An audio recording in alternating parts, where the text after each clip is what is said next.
दोस्तों पूरी दुनिया पूरा देश साक्षी है। हमने और आपने इंडियन रेलवे के इतिहास में एक ऐसे दौर को देखा जहां पर एक के बाद एक 50 से ज्यादा नए वंदे भारत मिले अपने देश को। और ये तो सिर्फ एक टेलर है। अब आगे हम और आप एक ऐसे दौर को देखने वाले हैं जिसमें हम बहुत जल्द देखेंगे कि भारत को लगातार 50 से ज्यादा नए अमृत भारत ट्रेन देखने को मिलेंगे। तो इस वीडियो में हम लोग बात करेंगे कि अमृत भारत ट्रेन क्या है, भारत के पहले अमृत भारत ट्रेन को कहां पर चलाया गया, अभी भारत के अंदर कितने नए अमृत भारत ट्रेन चल रहे हैं, आने वाले 50 नए अमृत भारत ट्रेन की अपडेट क्या है, अमृत भारत और वंदे भारत में क्या फर्क है। चलिए जानते हैं सब कुछ आसान भाषा में।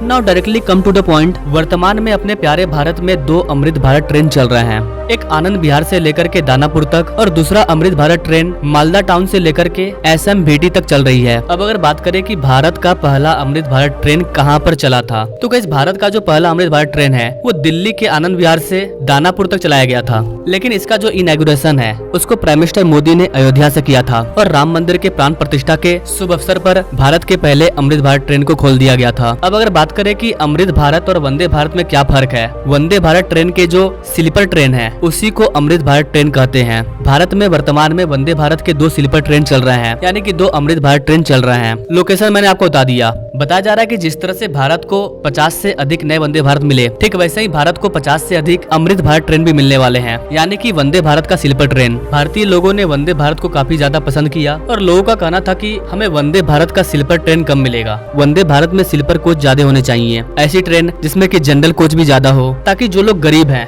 जो जनरल में सफर करते हैं, उनको भी दिक्कत ना हो, वो भी वंदे भारत से सफर कर पाए कम से कम पैसे में। मैं रियलिटी की बात करूं तो अपने प्यारे भारत में जो लोकल ट्रेन चलती है उसमें जो जनरल लोग चढ़ते हैं उसमें 99% लोग टिकट नहीं कटवाते हैं। तो देखा जाए तो जनरल बोगी गरीब लोगों के लिए काफी फायदेमंद होती है, क्योंकि जनरल बोगी में बहुत ही रेयर केस में टीटी आती है टिकट चेक करने के लिए, क्योंकि जनरल बोगी में भीड़ काफी ज्यादा होता है। ये चीज किसी से छुपा हुआ नहीं है, ये आप सभी जानते हैं। तो लोगों की मांग है कि वंदे भारत जैसे आधुनिक ट्रेन में भी जनरल कोच की संख्या ज्यादा हो, ताकि गरीब से गरीब लोग भी वंदे भारत के सफर का आनंद ले पाए। और लोगों की इसी मांग को सुनते हुए भारत सरकार 50 से ज्यादा अमृत भारत ट्रेन को लॉन्च करने वाली है। अगर लेटेस्ट अपडेट की बात करें तो सरकार ने कहा है कि 1 अप्रैल 2024 से इसका प्रोडक्शन स्टार्ट हो चुका है और 31 मार्च 2025 को इसका प्रोडक्शन कंप्लीट कर लिया जाएगा। इंडियन रेलवे के अंदर कोच बनाने वाली 3 कंपनी है, ICF, RCF और MCF, तीनों को इसका काम सौंप दिया गया है। ICF और RCF मिलकर के 492 कोच को तैयार करेगी, जिसके अंदर स्लीपर कोच, जनरल कोच और जो लगेज कोच होते हैं उसको भी बनाएगी। और जो NCF है,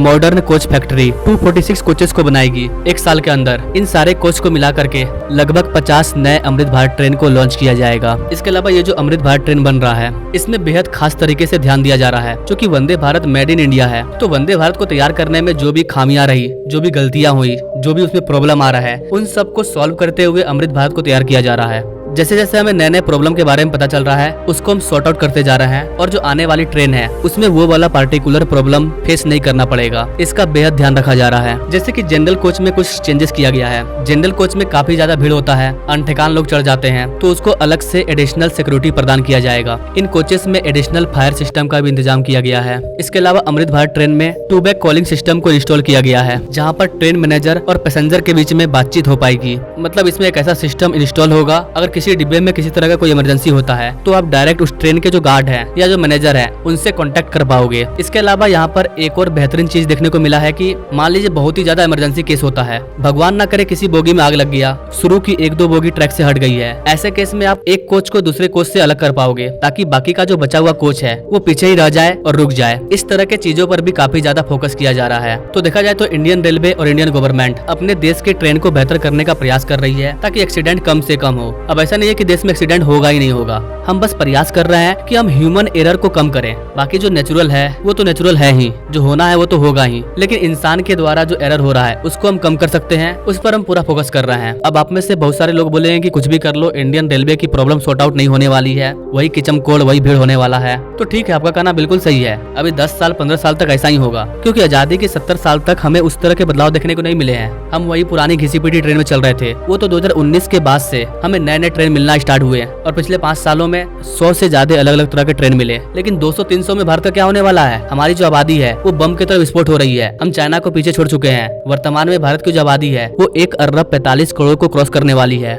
ऐसे में 500-600 नए ट्रेन से कुछ नहीं होने वाला है। हमें हजारों की संख्या में नए ट्रेन की जरूरत है और भारत सरकार प्रयास कर रही है। पिछले 10 साल के कंपैरिजन में भारत को कई नए नए ट्रेन मिले हैं। आने वाले 10 साल 15 साल बाद इंडियन रेलवे और भी बेहतर होते जाएगी। तो इसी उम्मीद के साथ इस वीडियो को विराम देते हैं। आशा करते हैं कि ये वीडियो आपको पसंद आया होगा। अगर आप अपने अकॉर्डिंग किसी टॉपिक पर वीडियो चाहते हैं तो कमेंट कर सकते हैं और ऐसे ही लेटेस्ट अपडेट के बारे में जानने के लिए हमारे चैनल से जुड़ सकते हैं। No thanks for watching. मिलते हैं अगले वीडियो में एक नई जानकारी के साथ। तब तक के लिए जय हिंद।